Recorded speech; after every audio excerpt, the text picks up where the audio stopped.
фикр мекунӣ дар бадани ту чанд километр раг ҳаст? 1 километр, 100 километр ё 100 000 километр? ҷавоб туро ҳайрон мекунад. 3 намуд раг дар бадани инсон ҳаст: артерия, вена ва капилляр. Артерия хунро аз дил бо қувва ба тамоми бадан мебарад. Девораш ғафс аст, чун фишор баланд аст. Вена хунро аз бадан боз ба дил бармегардонад. Дар дохилаш клапан ҳаст, то хун хафо нагардад. Капилляр рагҳои бисёр борик, чунон нозук ки баъзеашон аз мӯи сар ҳам бориктаранд. Ва сирри асосӣ ҳамин ҷост. маҳз ҳамин капиллярҳои бисёр борик ки ба ҳуҷайраҳо мерасанд, сабаби асосии он 100 000 километр ҳастанд.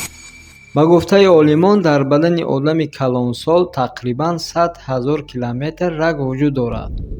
Агар ҳамаи рагҳои бадани туро рост кунем, заминро зиёда аз 2,5 бор давр мезанад. аз Душанбе то Москав тақрибан 25 бор рафта бармегардад. ҳамаи ин ҳозир дар дохили ту оромона кор карда истодааст. ту бовар мекунӣ, ки дар дохили инсон 100 000 километр раг ҳаст? ба назари ту ин факт рост аст ё боварнокарданӣ?